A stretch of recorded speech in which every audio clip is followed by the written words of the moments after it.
She's running throughout the house and this monster's chasing after her, and she starts like throwing everything in sight to get him away and defend herself. Hello, I'm Chloe and welcome to my channel where I cover movies, mysteries, and everything mystic. This is my first video, so bear with me for the quality for a little while. But I thought it'd be fun to make a series talking about the movies I love, but also that I have written music based on. So for this first episode, I wanted to go ahead and talk about one of my favorite movies of all time, Lisa Frankenstein. This movie, I could watch it over and over and over and over again, and I have, and I love it so much that I did end up writing a song based on it that's called Frankenstein Lover that I will link down below that you can go check out. So I guess let's just get into the story. The opening scene of this movie, at first I didn't realize was the opening scene because it's the beginning credits, and I didn't realize that I was supposed to be paying attention to the little cartoon in the background. But then the second time I believe I watched the movie, I was like, oh, that makes a little more sense now.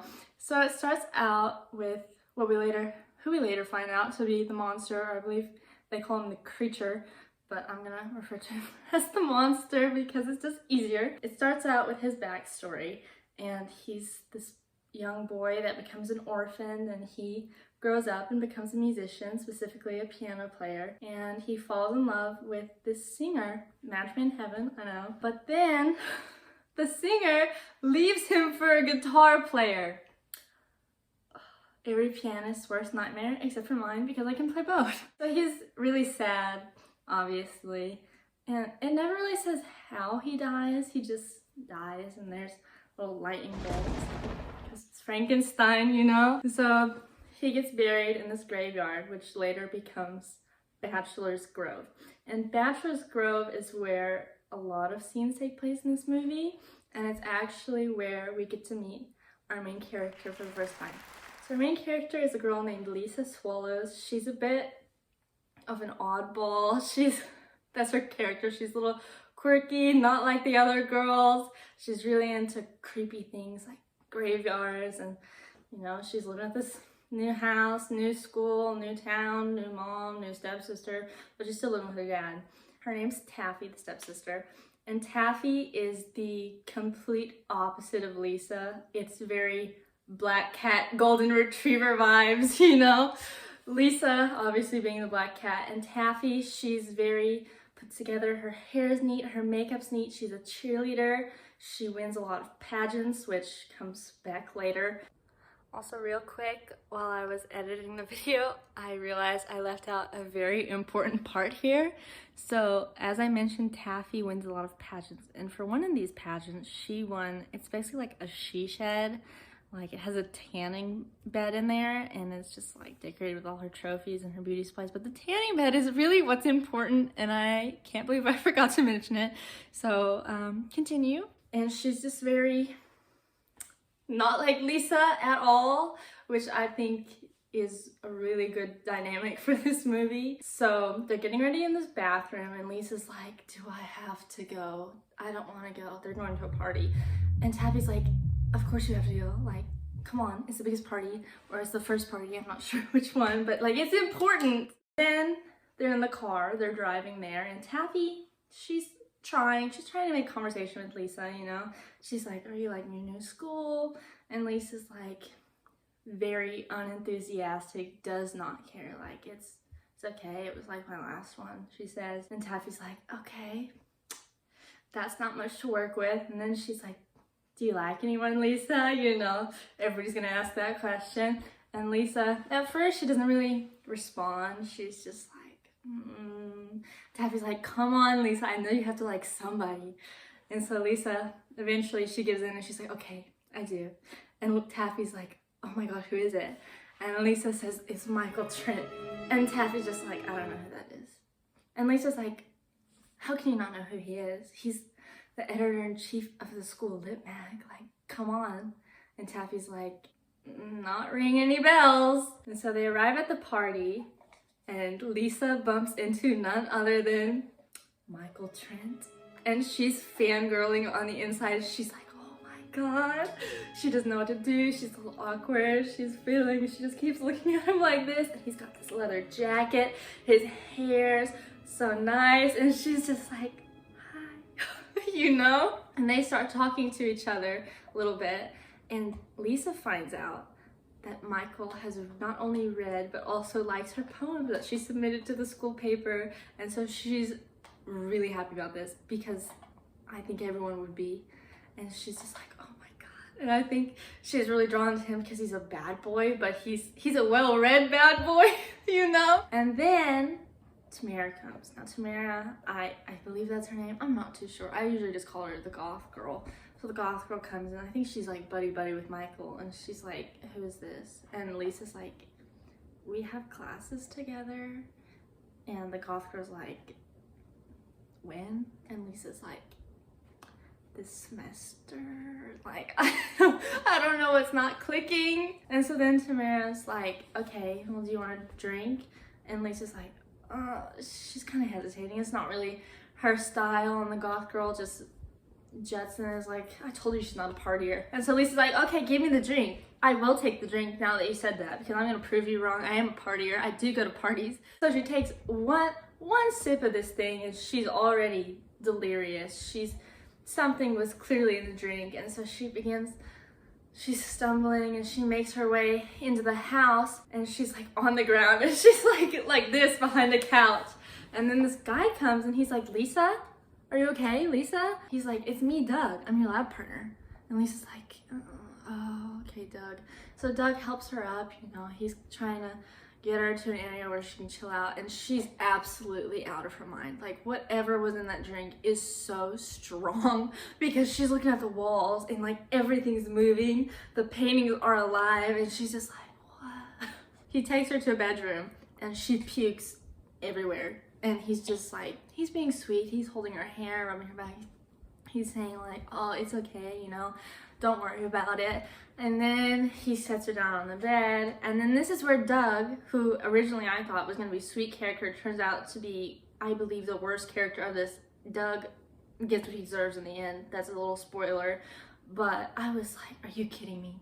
He gets a little handsy with Lisa, if you know what I mean. And so she pushes him away, thankfully. And I don't know how, but she stumbles out of this house and ends up back at Bachelor's Grove. And she's just like, oh.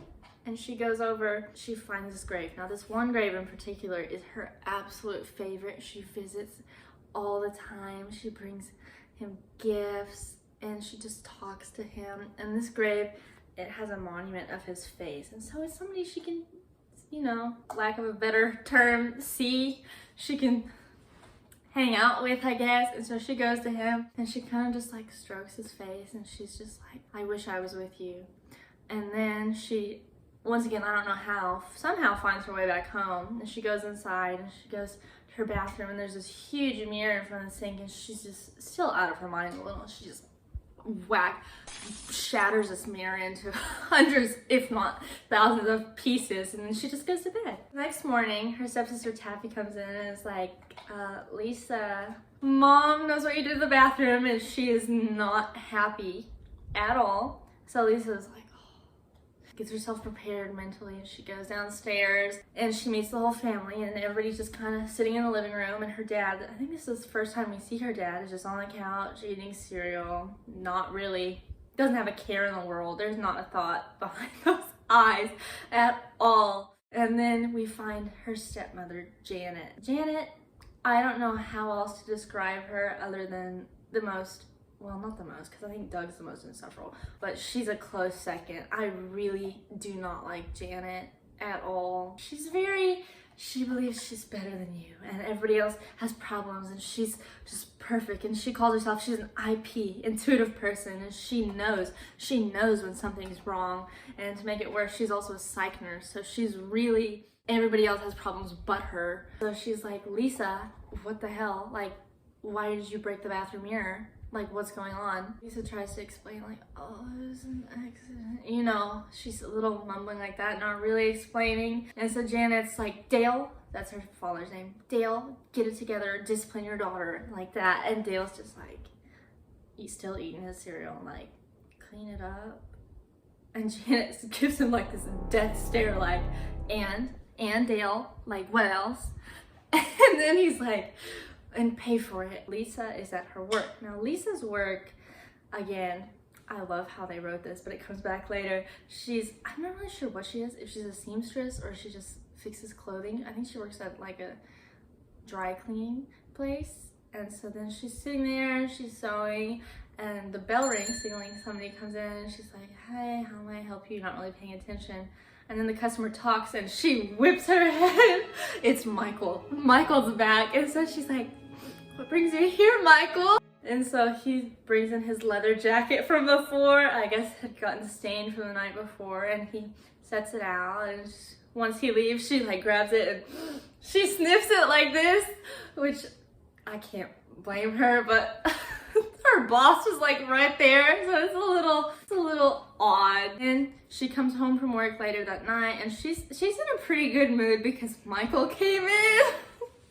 And she goes in, and her family's sitting at the dining table having pizza, and she's just like, we have pizza, like, can I have some? Is there any left? And they're like, oh yeah, I think there's a little left. And she opens it, and I guess she's not a meat lover, or maybe she's vegetarian or something, but there's a slice of pizza that's literally, the pizza looks as thin as paper, and it's just piles of meat, of like tiny sausage on this pizza. Lisa's just like, okay, you know what? I'm just gonna head in for the night, not deal with this right now.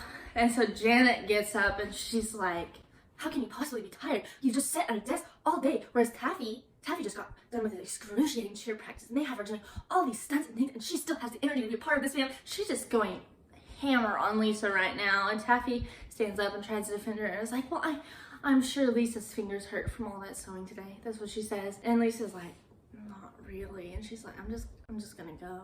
And then I guess the family leaves. It never really says where they go, but she heads back downstairs. She's home alone. She's in her PJs. She got a horror movie on.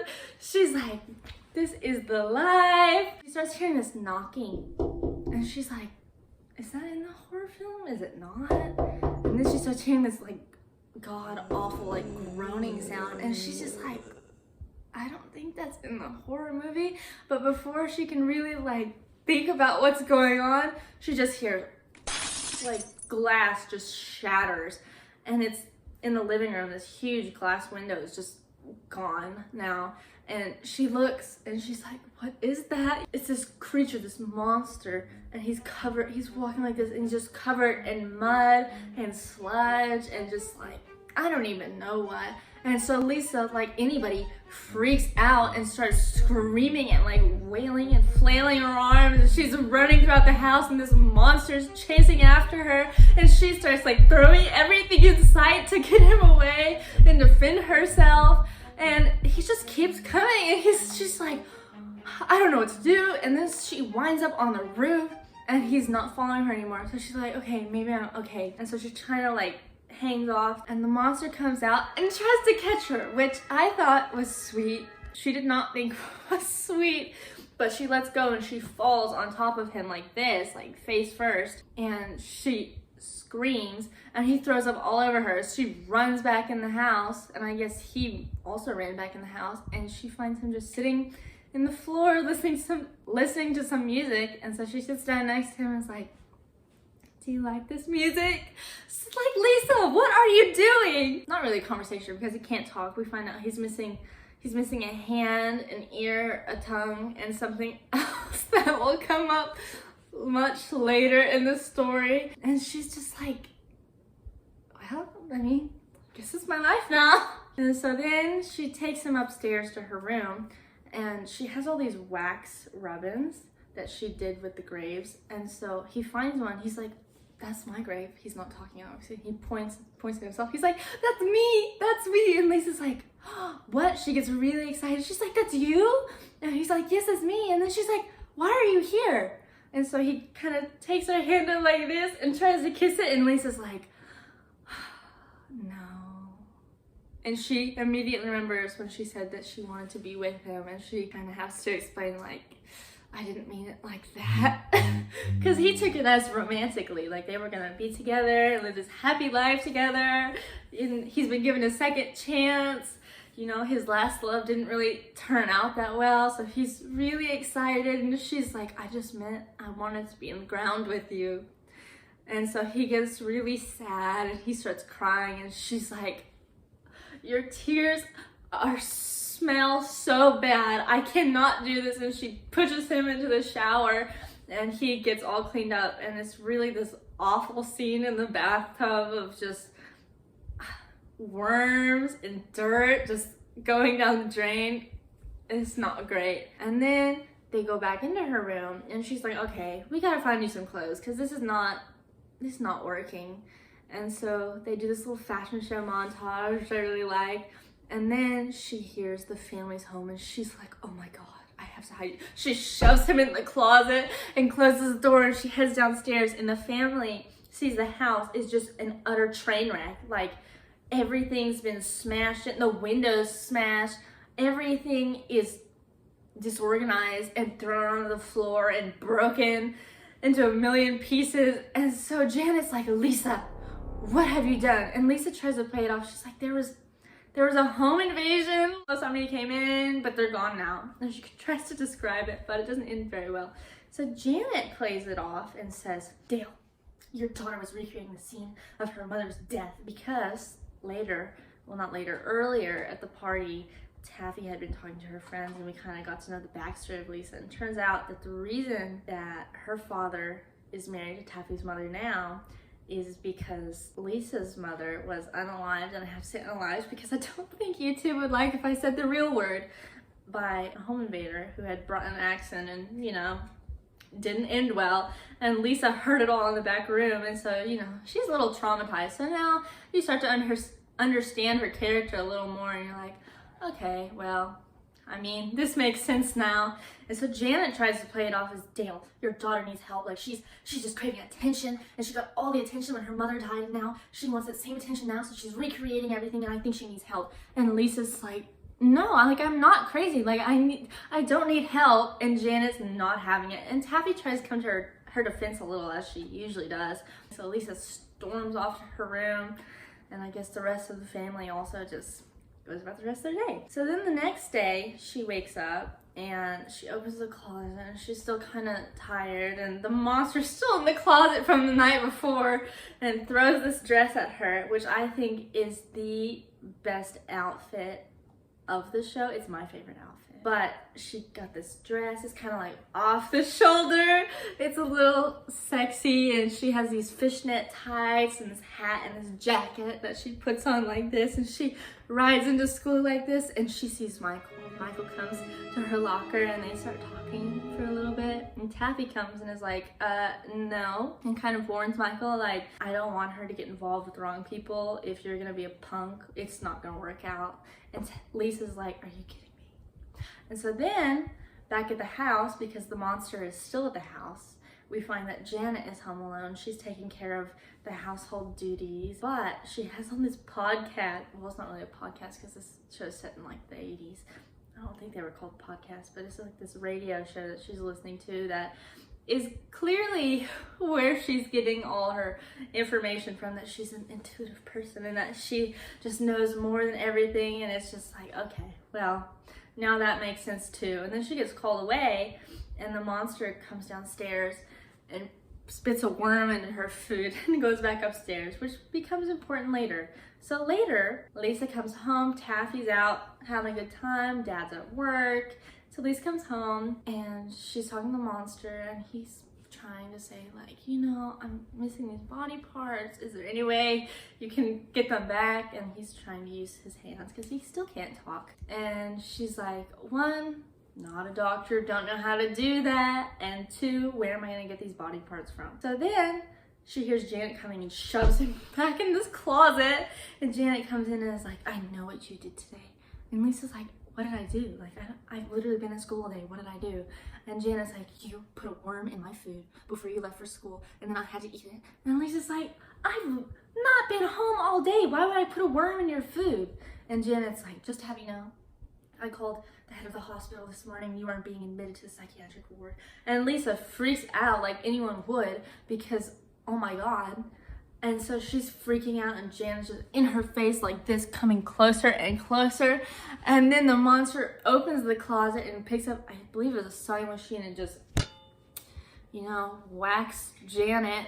And Janet is no more.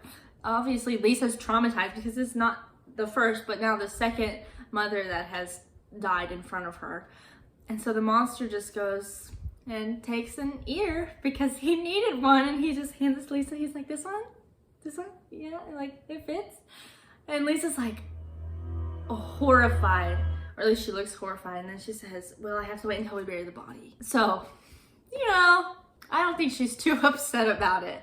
So they come back and Lisa sews on his new ear and they try to test it out, but it's not really working. And she's like, well, I don't understand. Like, I guess it could just be for looks. Like, it's not really, nothing's really happening. And so then he grabs a Sharpie and draws a lightning bolt on her arm. I forgot to mention this earlier, but in the beginning, before the party, Lisa had went into Tabby's tanning bed and turned it on and got electrocuted. The monster needs this lightning bolt. He's like, well, maybe if I get electricity it'll work. And so Lisa's like, okay, well, let's try the tanning bed because that worked last time for me. And so she puts him in the tanning bed. She gives him these little goggles to protect his eyes, I guess. She turns it on and then, like magic, he gets electrocuted. And so he comes out and Lisa's like, is it working? Is it working? And she starts screaming like, can you hear me? That's my favorite scene. It works. And so they're like, okay, I guess we're good. And then the next day she goes to school again. And you remember Doug, lab partner Doug, who's easily the worst character on the show. She goes and she leaves a little note in Doug's locker that says, will you meet me after school? So obviously Doug shows up and she meets Doug and she's like, follow me. And she leads him back to Bachelor's Grove. And at Bachelor's Grove, he gets freaked out and he's like, Lisa, what are we doing here? Like, I don't, this place doesn't have a good vibe. I don't want to be here. And he's like, no, just come on, come on. So she leads him further and further into the cemetery, and out pops the monster, and Dave is Doug is also no more. Doug donates his hand to the monster, not willingly. And they go back home, they sew it on, they put the monster in the tanning bed, he gets electrocuted, it works, and he's so happy. And he starts dancing with her and they're having a great time, and then he remembers that they have a piano in the house, and so he drags Lisa into the house and he sits down at the piano, and this is his first time playing in probably 100 years, and he just is like, do you know how to play or anything? And he's miming it. And so there's a sheet music on the piano, and Lisa's like, oh, my dad used to play that. And he's like, let's do it. And so they do this beautiful duet together, and then he gets so happy, he starts crying. And so then later, the family comes back home, and Janet was supposed to be at a conference in Milwaukee. And so, you know, her not being home because she's no longer with the living was not really that suspicious. But Taffy comes home and she got a really big achievement in cheer. She got her back tugged and she's like, I have to tell mom. And so she goes and she calls the hotel and she's like, is Janet there? And they're like, no. And so Taffy freaks out. She's like, what do you mean she's not there? And she goes and tells her stepdad Dale. She's like, they say mom's not at the hotel, like, shouldn't she have been there by now? And so Dale's just like, oh, I'm sure it's fine, like, don't worry about it, something got mixed up, maybe she went to a different hotel, I don't know. And so Taffy, she will not let this go, and she says, something's wrong, I know it's wrong. And so she just continues calling everybody, and she goes and she's like, Lisa, I've called literally everybody in Milwaukee, I've called everyone with her same name, she's not there, I don't even think she got on the plane. And Lisa's like, I'm sure it's fine, you know, she's trying to play it off, like, she knows what happens, but she's like, it's gonna be fine, Taffy, like, just chill out. A few hours pass by, and Dale and Taffy decide that it's best to call the police and put in a missing person report. Lisa's freaking out. She's like, no. So then the next day they go to school, and Taffy's absolutely in shambles, like anyone would be. She doesn't know where her mom is. She doesn't know if she's okay, and she's bawling. And she gets to school, and the intercom comes on and says that Doug is missing. And Taffy's like, this is too much. I can't do this right now. She goes home, and Lisa, she's like, because she's gonna get caught, you know. And she goes into class, and then she gets called down to the principal's office. So she goes to the principal's office. She's like, hello, and she looks in. There's police officers in there, and Tamara, the goth girl, is sitting in there too. And she's like, what? So Lisa goes and sits down, and she's like, hello. And the police respond and say, you know, your classmate Doug was missing. I know you're friends. And Lisa's like, we were not friends at all. And then they say, well, Tamara, a goth girl, has the locker next to you and saw that you invited Doug to go hang out after school. And so Lisa's like, oh my God. Of course the goth girl would have the locker next to Doug, you know? Like, why? Out of all the people, it had to be her. And so then Lisa tries to play it off, and she's like, okay, well, I did invite him, but he stood me up. Like, he bailed on me. He's not, clearly wasn't a friend. Like, he didn't go. And so the police officers are like, okay, well, that's funny because we have several witnesses saying that they saw you and Doug together at the park. And they're like, really? Lisa's like, looks like me? No, I don't think so. And she's like, you can talk to my lawyer. And she leaves. And she opens the school doors, and she goes, and she's storming out of there because she's really stressed out, but she's like, this cannot be happening right now. And she's storming down the street, and she finds none other than the monster driving a car. And she's like, what are you doing here? Turns out he had went and made somebody also no longer exist with the living again. So she gets in the car, and she's like, things are about to go down. Like, it cannot get better from here. We're gonna get caught. And so she's like driving to Michael's house because she wants to fulfill one last wish before she, I guess, gets thrown in jail or gets caught or whatever is gonna happen. So the monster, he's clearly a little jealous. He doesn't like the idea of her going to Michael's house, and he's kind of just looking at her like this in the car. And Lisa's like, just go to Michael's house. Like, I don't have time for this right now. And so they get to Michael's house, and he's still trying to like convince her not to go. And she's like, I'm doing it. So she gets out, and she just opens the door to Michael's house, doesn't even knock anything. She goes in, and she hears his voice, but she hears another girl's voice. And she's like, so she opens his bedroom door, and Taffy is in bed with Michael. And Lisa's like, are you kidding me? Are you kidding me? Like, what is going on here? And Taffy, she's already crying, and she's like, I didn't mean to. And Michael's just like, it wasn't gonna work out. Like, don't blame her.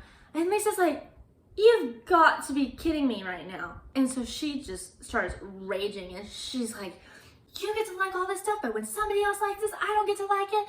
But Taffy, because she's a cheerleader, she's just going on and on. And then she is interrupted. The monster opens the door too and has an axe and goes and takes another vital body part of Michael's, and I'm not gonna say which one. If you want to find out, you can go watch the movie for yourself. But Taffy is clearly distraught. She's traumatized. She's like, oh my God, she's had a rough couple of days. And so the monster packs up the body part and drives, and Lisa's like, Taffy, we have to go. And she grabs Taffy and puts her in the car, and she drives, she's following the monster back to the cemetery.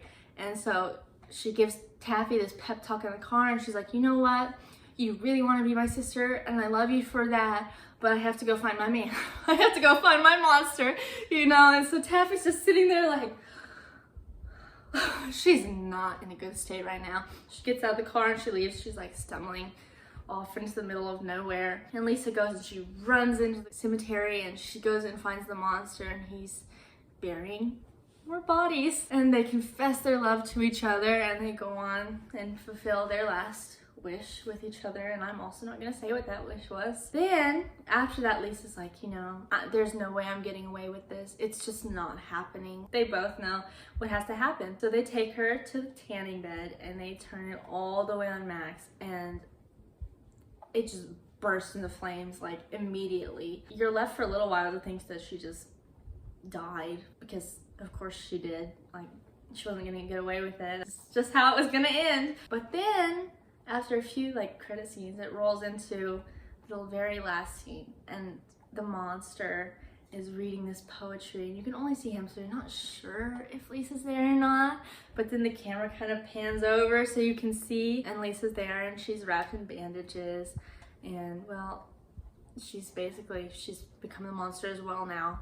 And then Taffy and Dale go and visit her grave, and that's kind of just how the movie ends. Love this movie so much. I think I've watched it about 10 times already, and I believe it came out this year.